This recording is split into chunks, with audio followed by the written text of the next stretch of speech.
It was my 35th birthday, and everything was normal until it wasn't. My son had made me a little paper crown that morning. The kitchen was messy with bowls, decorations, and a cheap bottle of sparkling juice sitting on the counter because it was a school night.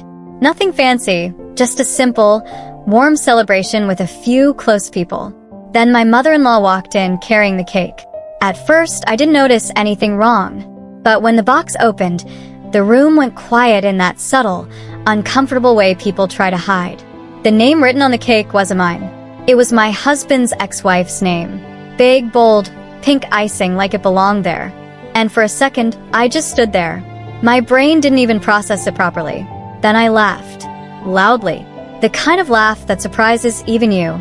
Not because something is funny, but because the alternative is losing control in front of everyone, especially your child standing just a few feet away. She immediately brushed it off like it was nothing. Oh, just a habit, a simple mistake. Right. Because accidentally ordering a custom cake with a wrong name, picking it up, bringing it all the way over, and placing it in front of everyone, totally normal, right? I looked at the cake, then at her, then at the guests who suddenly found the floor very interesting. And I said, "Don't worry, everyone, we don't take her memory too seriously either. Let's just keep this moving." A few people laughed. Someone almost choked trying to hold it in. My friend grabbed a knife and started scraping the name off under her breath, whispering, "This is actually insane." But the party didn't stop, and I think that's what bothered her the most. I opened gifts. I smiled for pictures. My son gave me a sweater he picked himself, and I made sure he felt proud of that moment. We sang, we ate, and I even had a slice of that cake, with a blank patch where the name used to be. But the entire time, I could feel my husband beside me. Quiet. Not the usual, "I'll fix this later" quiet. Something different. Something heavier. That night, after everyone left and the house was finally still, I was at the sink washing dishes when he spoke. Very calmly, "She's done." I turned and asked, "You mean emotionally or actually?" He looked at me and said, "Actually." And that moment it should have felt like relief. But it didn't. It felt serious. Because I knew him. I knew where he came from. He wasn't someone who made decisions like that lightly. He grew up in a space where guilt and loyalty were the same thing. Where people hurt you, and you still stayed. So when he said it like that, I knew something had shifted. We hadn't always been this way. We met years ago at work. Nothing dramatic. Just two tired people getting through the day. He was quietly funny. I was just trying to survive life as a widow with a young son, and no energy for complications. We became friends first. Then slowly something more. He'd walk me to my car, bring small things for my son just because he remembered what he liked, be present in a way that didn't feel forced. And eventually, without even realizing it, he became home. But from the very beginning, his mother never accepted me. Not loudly, not dramatically, quietly, strategically, little comments, small digs, polite questions that weren't really questions. Isn't it difficult dating someone with a child? Do you still keep contact with your late husband's family? Every sentence wrapped in a smile, but carrying judgment. Over time, it became constant. My age, my past, my baggage. She turned normal life into something that needed defending. And that cake, that wasn't a mistake. It was just the most obvious thing she'd done so far. The difference was this time, it didn't break anything. If anything, it didn't break us. It revealed everything. Because after that night, things didn't magically get better. They got clearer. There were moments, quiet ones, where my husband would sit with this distant look, like he was replaying years in his head. One night, I asked him something I probably shouldn't have, but needed to. Do you actually miss her? Or do you miss the version of her you wish existed? He didn't answer right away. When he finally did, he said, the version. And that answer stayed with me, because I understood it. I'd done that too, held on to edited versions of people who were never really that kind, never really that safe. Just easier to miss than the truth. Life kept moving anyway. By the time I was 8 months pregnant, everything felt heavy, my body, my patience, even gravity itself felt personal. I couldn't sleep properly, I cried over random things, and getting off the couch had turned into a full event. My son found it hilarious. My husband treated me like I might either break or explode at any moment. It was chaotic, but it was ours. And then one afternoon, without warning, she showed up. No call, no message, just a sharp knock at the door. My husband checked and immediately said, "No." He opened the main door but kept the screen locked between them. That line mattered. She stood there, perfectly put together, like she had rehearsed this moment. Soft voice, controlled expression, playing the part. "I just want to talk." "No," he said. "Go home. I came all this way." "That sounds like your mistake." Normally, I might have appreciated that line more. But in that moment, my heart was already racing. Then she saw me behind him, and everything shifted. "I'm trying to make peace before the baby comes," she said, suddenly softer. My son walked closer at that point, and she didn't even look at him. That was the moment I'll never forget. Not the shouting, not what came next. That. A child standing right there, who had tried to be kind to her for years, and she looked straight past him like he didn't exist. My husband told her again to leave. She refused. And then it escalated fast. Crying, shouting, accusing, everything at once. She said I had taken her son away. She said she had a right to her grandson. She kept repeating that word, blood, like it meant ownership. That's when I started recording. Not to be brave, just to have proof. Because moments like that get twisted later. Neighbors started noticing. Curtains moved. Someone across the street actually stepped outside to watch. My son moved closer to me. I wrapped one arm around him while holding my phone with the other. The baby kicked so hard it made me flinch.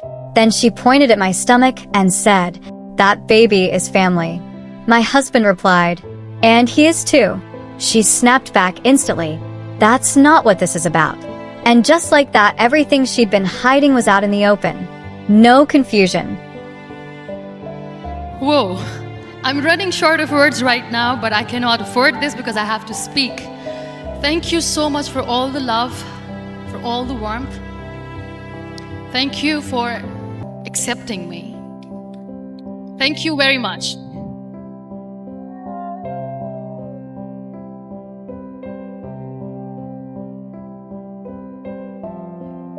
Well, I always start my talk with a disclaimer. Just truth.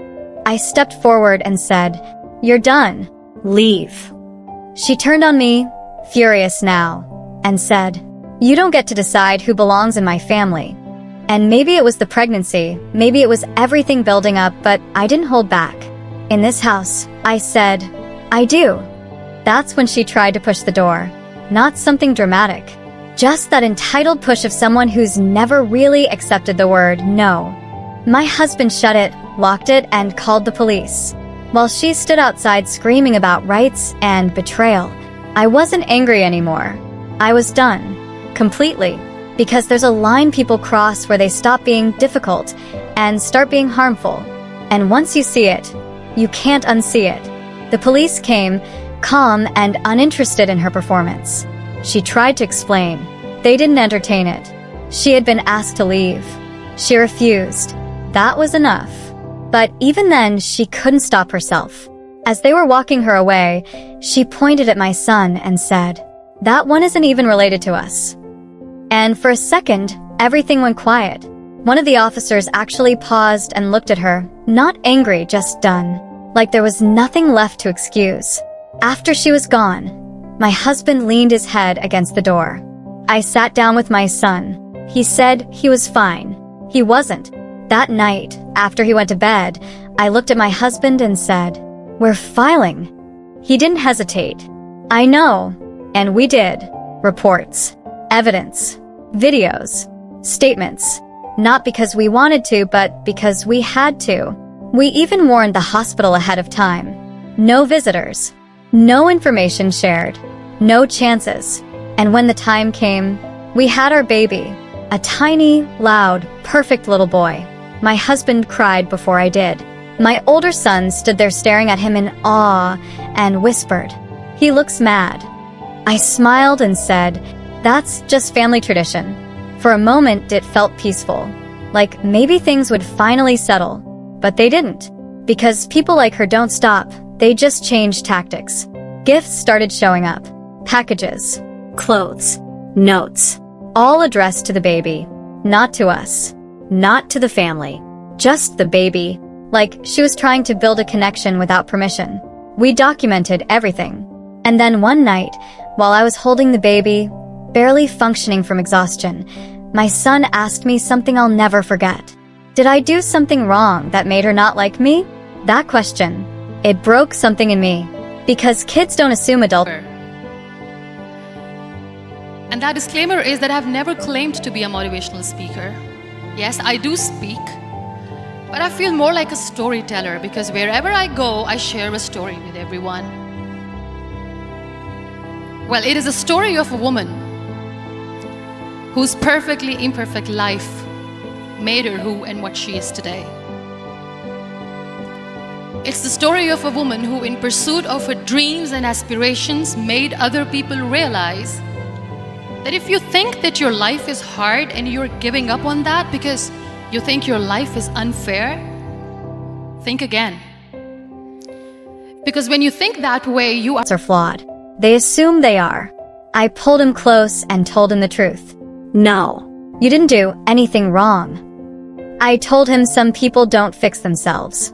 They just create reasons to feel superior. That her choices had nothing to do with him. He listened. He understood. But I knew he wouldn't forget. Kids always remember who made things complicated. And that's why we kept going. Not out of anger, but out of clarity. Because protecting your peace is one thing. Protecting your children? That's non-negotiable. When the judge asked, "Children plural?" For a moment she paused. Just a second. But it was enough. Then she started talking in circles. Saying things were complicated. Emotions were high. And of course, she meant no harm.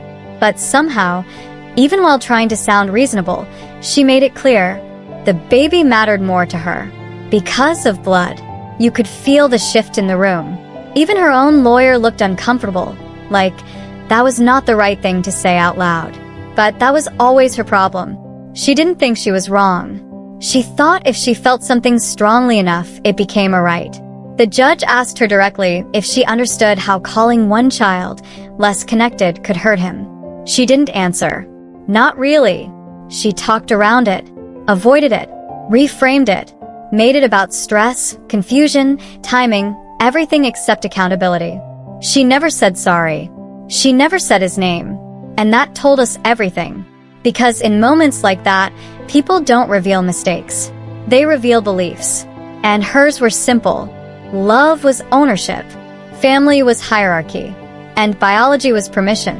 The protection order was granted for a year. I didn't feel victorious. Just relieved. The kind of relief that hits your body so hard it almost feels like exhaustion. Outside the courthouse, she kept shouting that we'd regret this. That she'd always be their grandmother. That we couldn't keep her away forever. But for the first time, her words didn't land. Because we weren't trying to win against her. We were protecting something. And that changes everything. After that, we didn't argue. We didn't engage. We documented. Every message. Every gift. Every attempt to reach us through someone else. It wasn't dramatic. It was repetitive.